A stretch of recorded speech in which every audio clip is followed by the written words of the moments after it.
So it was said something like, gotta reinvigorate my relationship with dreaming. And in a nutshell, I'm not good at a lot of things. Like, you need to get a tugboat and captain a ship, I'm not your guy. But in terms of dreaming, one of my best friends, who's one of the most creative people I know, recently said that I had some level of connectivity to his relationship with reminding himself the importance of dreaming, the importance of not umbrella-ing the ceiling of what's possible. And it makes me think of flying, not only specifically the reality of literally now getting my pilot's license, but while getting my pilot's license, there's one mechanism while you're flying the plane that's just up and down. And I mean, that's a huge component of it, right? It's the climb that ultimately makes the flying an activity. But then while you're up there, then there's a whole other thing that is turning.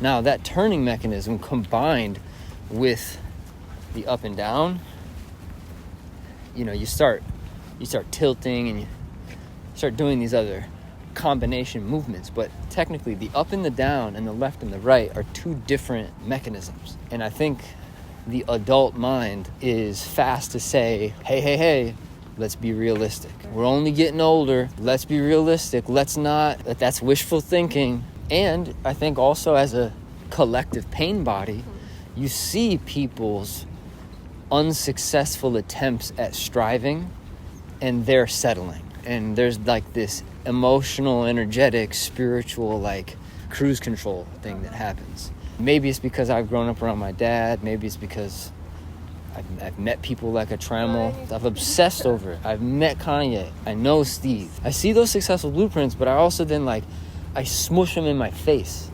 And I lick them. I lick the cement. And I get weird tastes in my mouth sometimes.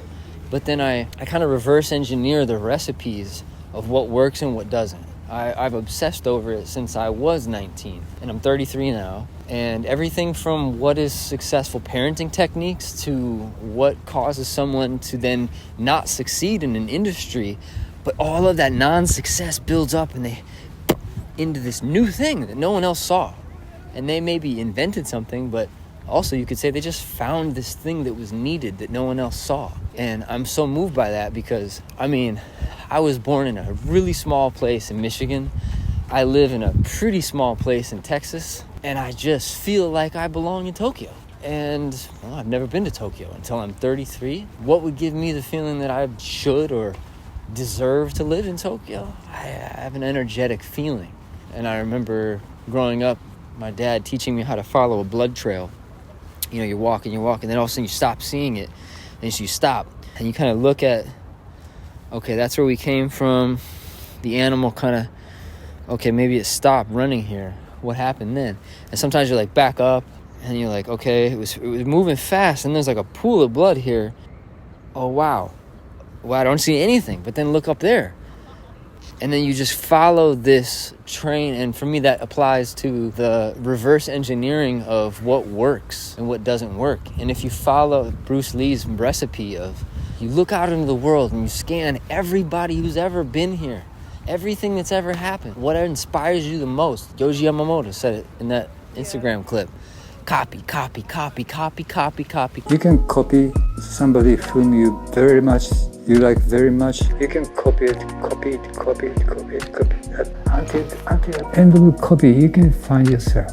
Copy. End of the copies, you'll find yourself. Because you care about this thing enough to copy it for a reason. It has some kind of etheric DNA for you. And then all of a sudden your rhythm of copying it stops copying it, and then you just start doing your own thing. Man, Jaden gets it. You can imagine seeing his dad do that. But then you're fucking surfing and you're his son, and you're like, yo, who's doing something about all this plastic in the ocean? Ping!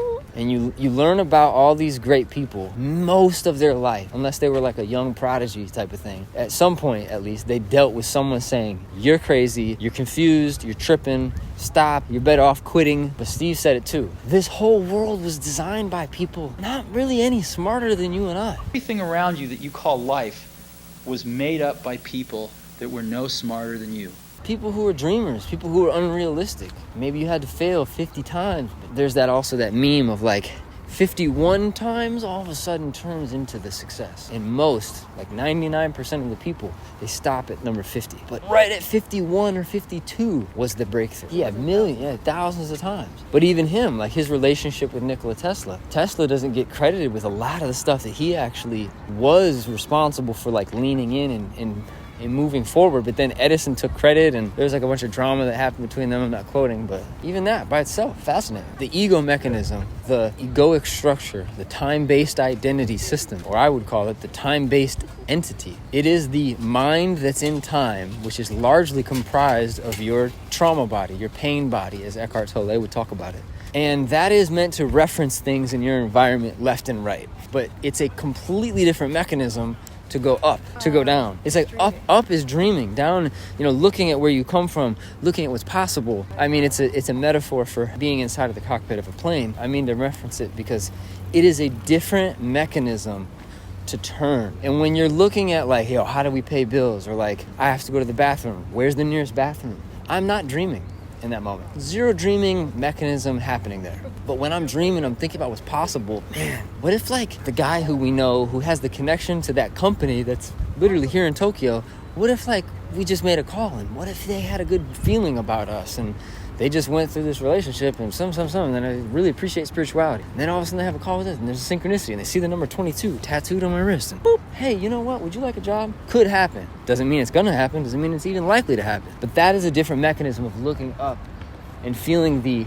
enclosure of reality dissipating. It's a different feeling to look up and feel the potential of that moving out of the way. It's different mechanism, it's a different attitude, it's a different mindset, it's a different component of the mind to then look around and say, well, what's realistic? Or where's the bathroom? Or where are we going to sleep tonight? That's a little bit less of the dreaming faculty. And there are people who live in that faculty, and they'll stare at your soul and they'll say, see, you should have been thinking about where you were going to sleep tonight. And the ego gets hooked into that and you're like, fuck, I was wrong. They were right. I should have not been dreaming so much. But see, 10 minutes ago, we didn't know where we were going to get food. This looks like a food court. And look at these pups. They're just, one's got a hat on. No way, two have hats on. Incredible.